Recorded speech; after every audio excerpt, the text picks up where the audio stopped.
Hey guys, Arm&Gun here. Today we're going to talk about the Valmet M78 series of rifles. These particular two examples are in 7.62 by 39. They were also produced in 5.56 and or 223 and 308. So really quickly here, this is your 7.62 by 39 round. This is your stereotypical AK-47 cartridge. As a quick comparison, here's your 223 round, 223 or 5.56, 7.62 by 39. And 308 or 7.62 by 51. So again, these are the three cartridges that this model is chambered in. These two again exclusively are chambered in this guy right here. So I do have examples of a 223 and a 308 as well. We'll talk about those after in a separate video. So just I guess just to get this out of the way, there's a Psp Scope. These were common. Even on some of these rifles you could put a rail on and toss one of these scopes on. This is how one of mine came with this, though the guy that put the rifle together added this as an afterthought, or sorry, not as an afterthought, but added it as well. And it's just something he can toss on if he wants to put a scope on this rifle. Just a one optics option for these guys. Okay, so I got two here. This one is a slightly modified one. So I'll set that aside for a second and talk about the original first. So Valmet had a whole family of rifles.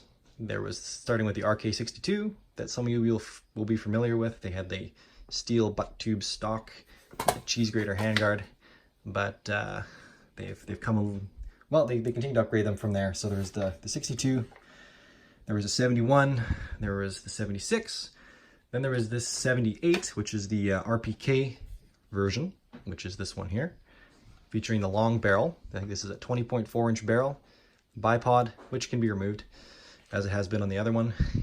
They were either with a wood or a polymer handguard, and then this stereotypical, club foot buttstock that was, well known for the RPKs back in the day. You'd have one hand on here and your support hand come back here and give you a bit more stability when you're running it. Again, these were intended as a light machine gun suppressive use type firearm. So these are all laid out the same for the M78s. The M78s in particular are valuable in Canada because, for whatever reason, guns were scary back in the 90s. A lot of them got banned for no reason other than the fact that they were scary looking. And all AKs, Galeos, Dragunovs, everything got banned. Even Valmets, with the exception of the 78s and the 88s. So the 88, if you're familiar with the Norinco Hunter, it looks very similar to that. They were chambered in sporting calibers though. 223, 243, 308, and 30-06. So a little bit different from the offering of these. There was never a 7.62 by 39 version, but again, for whatever reason, the M78s, M88s were left as exempt when all those other guns got banned, and I think 93 or 95, way back then. Well before I was into guns. I was crawling back then, so at any rate, that makes this the only true AK pattern rifle that's chambered in 7.62 by 39, the archetypal AK round in Canada. So until recently, that was kind of the only option. There's also the VZ58s, which VZ58, CZ858, which technically this one is here. Just have it sitting below the bench here, so whip it up real quick. I'll do a separate video on this another time, but those are 7.62 by 39, and they were kind of known as a Canadian AK. They're technically not an AK.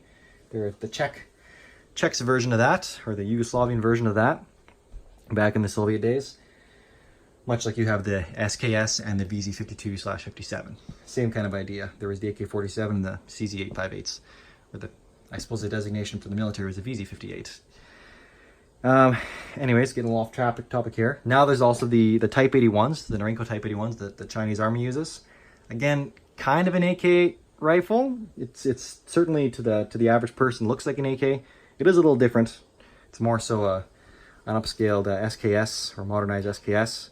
I haven't really spent too much time with those yet, but again, another cool option. There's also now the M10X by M+M Industries. That's kind of a modernized AK-47, SIG 550, FAL, kind of everything thrown together. They're kind of a neat gun. I kind of like one. I've got one here. I'm playing with it a little bit. but I'm definitely getting off topic here. The M78s. These are fantastic guns. They are incredibly rare. Collectible in the States, Canada, anywhere else where guys are really into boutique ARs, or sorry, AKs. These were developed by the Finnish when fighting the Russians, kind of their age-old battles. They wanted a tailor-suited AK for Arctic environment, winter conditions, which they basically designed this for. They accurized it by basically doing some neat stuff inside with the piston. I'll do a disassembly video later and I'll talk a bit more about that. But they did some stuff in the piston to reduce slop so that you don't have this piston rattling around in there and affecting shot placement. They definitely tightened up the top cover so you can actually have, like the M76s for example, have a rear sight on the back of the dust cover, and that seems to work pretty well for them. Then they also have on the gas block, they have the front sight, so they still maintain that rough sight radius, whereas on the M78s, they've got the forward mounted rear sight and then the front sight post mounted front sight, rear sight, front sight, which works fine too. I personally, I do like the rear cover with it on it. These are secure enough that you can get a decently consistent sight with irons. So, aside from that, I'll maybe just pop over to the other one here, because it's a little bit easier to handle.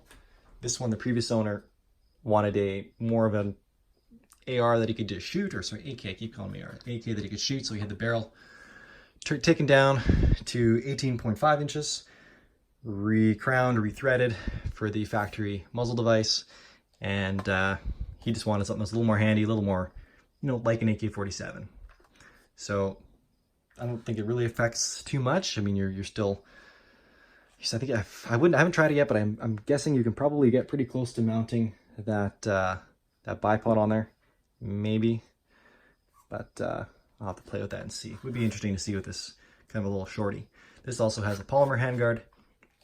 It's got an ejection port buffer on here, and internally it's also got a buffer you can put on for probably a lot of AKs. Again, I'll take this apart and I'll show you guys in a separate disassembly video.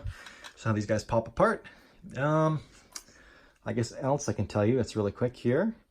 These sights are adjustable from 1 to 500 meters. You've got 2 white dots up in the back. And the front featured a folding sight with a tritium insert. So you've got your black front post, quite thick, not really accurized in that sense, but then yeah, this one has that white tritium insert. Long, faded. You've got just a standard, unfortunately, they hadn't come to the Galils yet, where they had this side safety. I definitely appreciate those. These were just your standard AK safety. You did have a very slick bolt. I do find that just, the action on these is quite smooth, quite desirable. I really enjoy it.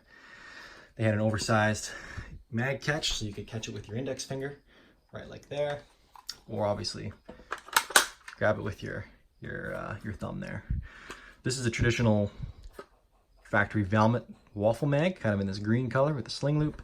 These are really cool if you can find them. Nice to have in the collection. The nice thing about the 760x39s, while being exceedingly rare themselves, it's kind of conjecture. I've talked to a number of people, but I don't really have a straight answer that's really, you know, that I could base a true fact on. But I've heard that there's anywhere between 50 and 150 of these that were ever made. And a bunch of them now have been imported to Canada and the United States, just as they're very collectible and great quality weapons. They were typically known as the finest example of an AK, were these Finnish Valmets. And when Galil went to design his weapon, he based a lot of stuff off the Valmet when he did so. This is, but yeah, the bonus with these things is they take 7.62 AK mags, basically any mil-spec AK mag. It's gonna pop right in there. So I do want to get a Bakelite mag. I don't have one of those yet, but this is just your traditional P mag, steel AK mag. And because if you got one, toss a drum in there. This is I believe a Romanian drum, 75 rounder. It looks pretty cool. Looks pretty cool. Again, in Canada, this little rivet right here, indicative of our 5-round max laws around semi-automatic centerfire weapons. Rifles, rather, pistols are limited to 10 rounds. So if you've got pistol, you can have twice as much fun. But what else was I going to show you here real quick? Oh, the bayonet. So the front flash hider, and just the front flash hider in general. So you've got this 3-pronged flash hider, which is meant to double as a wire cutter for barbed wire fence. Basically, you just get in there with the stick the wire through the prongs, give her a twist, pull the trigger, and your bolt's going to cut the wire. It's kind of, I don't know how often that would have been used, but it was a neat feature nonetheless. Then the lug is for your Fiskars Bayonet, little depression right here. I did demonstrate this in a shooting video, which was pretty okay-ish. Definitely got a ways to figure out kind of a first-person shooter rig on myself, so I can get better video quality when in the first person like that. But that's it with the bayonet. Pops on, pops off real easy. I think that's it, guys. I'm going to talk about the other M78s and M88s that I have, including some Galil clones and an M67 or M76 clone. Yeah, I'll wrap it up for here. Thanks so much. See you next time.